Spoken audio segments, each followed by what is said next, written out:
Oh my gosh, why is this so heavy? Jeez. What's going on, crypto miners? Welcome back to the channel. Well, today we're taking a look at the Fluminer T3 2.0. I'm calling it the 2.0, but the team over at Fluminer has given the T3 an entire revision. The first go around did not go so well. The hash rate wasn't as good as what they hoped for. The watts at the wall was through the roof, and the unit was just too loud for home mining. So today we're taking a look at the T3 2.0 to see exactly how well it performs.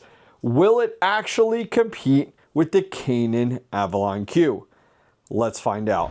All right, so here we have it, the Fluminer T3. Now, as I said, I'm giving it the name 2.0. That's not something that the manufacturer is, but this is, to me, their kind of second iteration, their second version of this miner.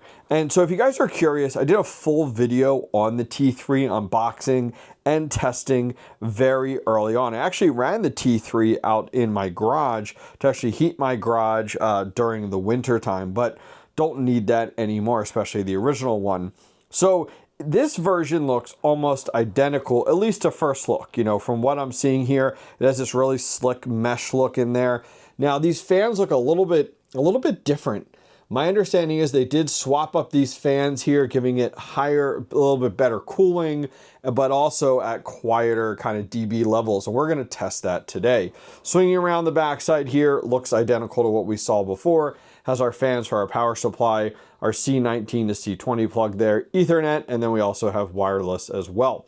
So I actually want to crack this open to see if there's any massive indicators inside that help differentiate version 1 versus version 2. All right, before we go ahead and open this up, huge shout out to the team over at ASL Miner for sending us over this kind of early prototype here of the T3 version 2 to go ahead and take a closer look. I'll leave a link to ASL Miner down below. All right, moment of truth. You guys ready? Let me swap over the gimbal a little bit here, moving around. Let's open this up. Holy cow, this is massively different. So let me go ahead. I want to get over top of this. Let's see here, about right there. And I want to put up a side by side. So we're going to do kind of the new one and now the previous version. So this is actually quite different here. So just a few things that stand out. First off, the board. You know, the other board was originally blue. I don't know if like they're using a different chip manufacturer or anything like that. I'm not 100% positive there on kind of any of those details on the boards, if they source different boards or anything. But some other things that really come to mind. This is totally different, this heatsink design, than what we saw before. It was just a black heatsink across it here, and now this is a very different heatsink. This is angled.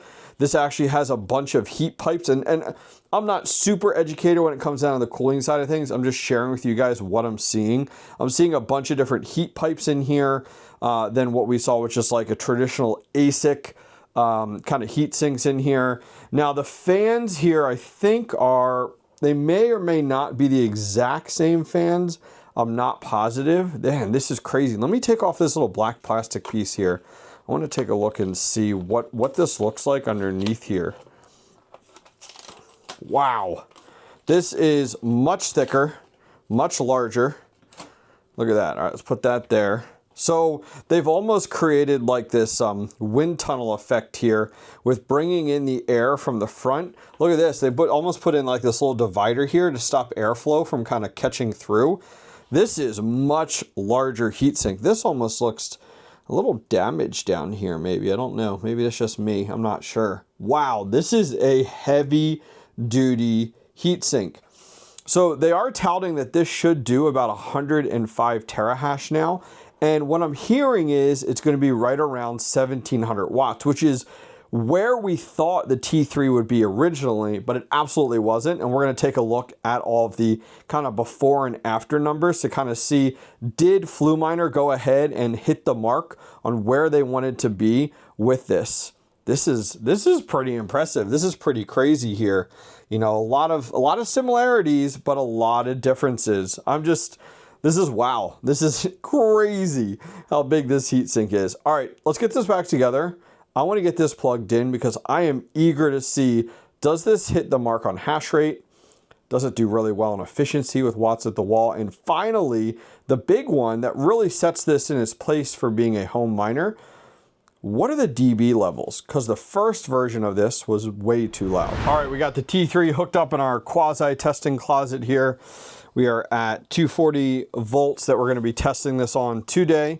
Let's go ahead. We have Ethernet plugged in on the back side here, and we have our dedicated PDU with our C19 to C20. Let's go ahead, plug this in. All right, we're powering up. A little loud, but then instantly went pretty dang quiet actually. Let's jump over to the computer, take a look at this, see if the interface has changed, and then go ahead and get this configured. I cannot wait to get this tested. All right, so we're over on aslminer.com and take a look at this. So the Fluminer T3, 105 terahash is what is being touted, which we had no issue with that in the first version, but 1600 watts, that's actually really, really impressive. So we'll have to go ahead and actually put that to the test today. Guys, once again, huge shout out to ASL Miner for sending this over to us for today's video review. So what I wanted to take a quick look at here is I'm over on kind of my testing spreadsheet, and I want to zoom in pretty far here. So up top, I labeled this T3 version 1. This is from my first kind of go through of testing with the T3. So it had 3 modes: silent mode, normal mode, and efficient mode. Silent mode was at 91 terahash at 1667. So came in about an 18.2, which is actually pretty impressive out there. But the dB levels were 65 dB, which we were comparing everything to the Avalon Q here. And the highest that thing came in at was 46 dB. And the highest the watts came in at was 1700 watts. So it started out looking pretty good on silent mode at 1667, but things got crazy when we went to normal mode at 113 terahash, which is awesome. But we were breaking 2000 watts, which was 2100. I mean, this is far from a home miner, coming in also at 66 dB. And then if we went to efficient mode, which was really odd, came in at 122 terahash at 2200 watts. Oh my gosh, coming in at 70 dB. So kind of what you got to beat is the Avalon Q, right? The Avalon Q is last bull run's technology, to be honest with you, and the dB levels were good, and the highest things got to was 1700 watts, which is still a lot for home mining. So I'm going to go through that exact same testing again, but with version 2 today. Now jumping over to the Fluminer's IP address here, some things that stand out. So right now we're at 114 terahash. I need to see what mode we're on right now. The power in the software says 1551, which, you know, in the software is always off. And it's mining to this public IP address here. My guess is this is part of Fluminer or ASL miners with testing it out. So a few things that come to mind for me. So let me go over to, there's overview, running settings. Okay, so we're on efficiency mode, which is that like highest mode possible. So even though it really should be called something like power mode, that's okay. Normal mode, silent mode. So under pool settings here, we have all the different options for settings. I want to test this out on more common pools, because one of the things we ran into with the Fluminer T3, the first version, was that like it didn't work on a lot of the pools out there. It was very limited. I think it was via BTC was what it actually worked on then. So I want to test out some of those other pools. So guys, I got some work to do. I'll see you guys on the other side. All right, guys, it has been a few hours, and I'm not gonna lie, I'm rather impressed. So taking a look here, we're at about 1390 is what you guys are seeing right here at the wall, and this is not that loud. I wanna go ahead and step back here. Let's go ahead and take a look.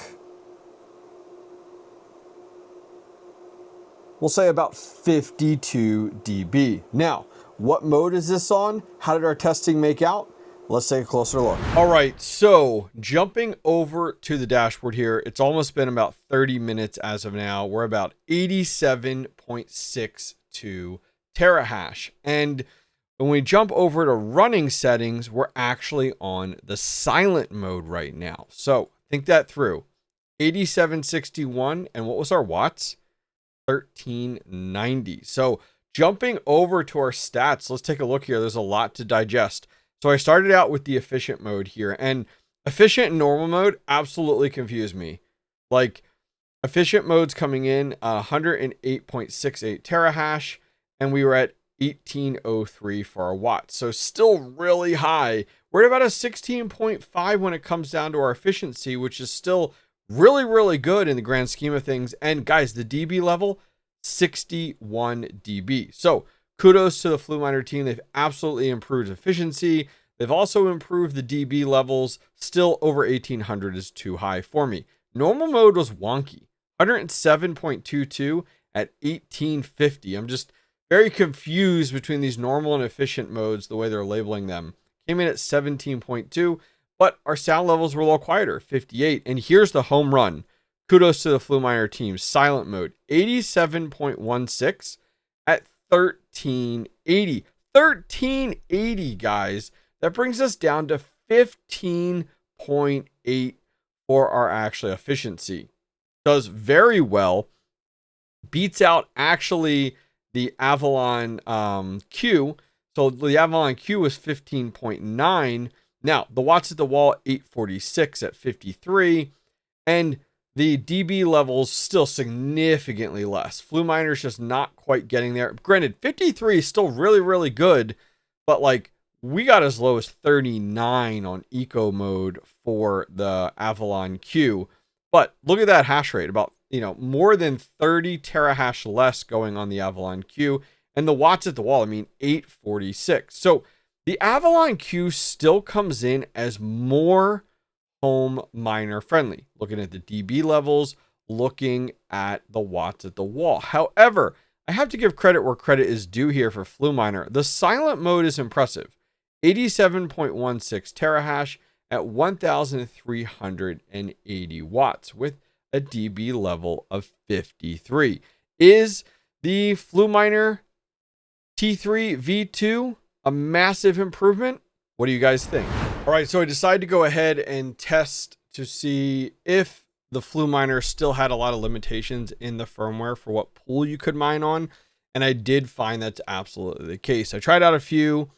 Unfortunately, it looks like we're gonna have to stick with Via BTC, which isn't the end of the world. Via BTC is still a really good pool. I personally put most of my miners nowadays on PowerPool. I do still have a few here and there on Via BTC.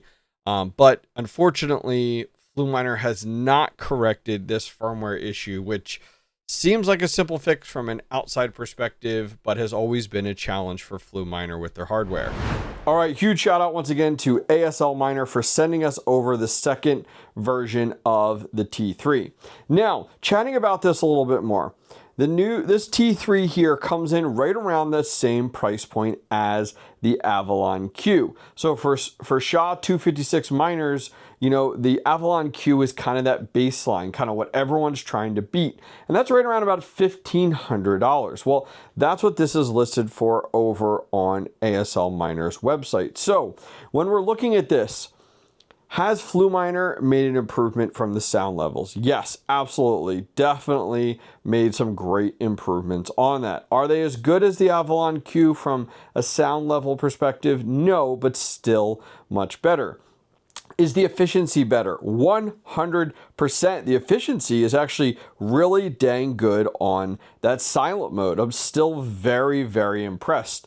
High 80s at 1380, 1390 for the watts is still really, really good. I'm absolutely impressed. I think the normal and that efficient mode still need some optimizations on there, but Fluminer has absolutely come a long way. Would love to get your thoughts directly down below, guys. What do you guys think of the new version of the Fluminer T3? Leave your comments directly down below. And if you stayed this long in today's video, I'm going to do a hash rate giveaway here. I'm going to give away 1 week, an entire week of hash rate from this to your pool. I'll let you pick. You can pool mine with this, you can solo mine with this. Just leave a comment directly down below with your thoughts, and I'll pick one winner in 2 weeks, and I'll put this on your pool and let it mine for an entire week. All right, guys, good luck. Huge shout out once again to ASL Miner. I'll see you guys next time.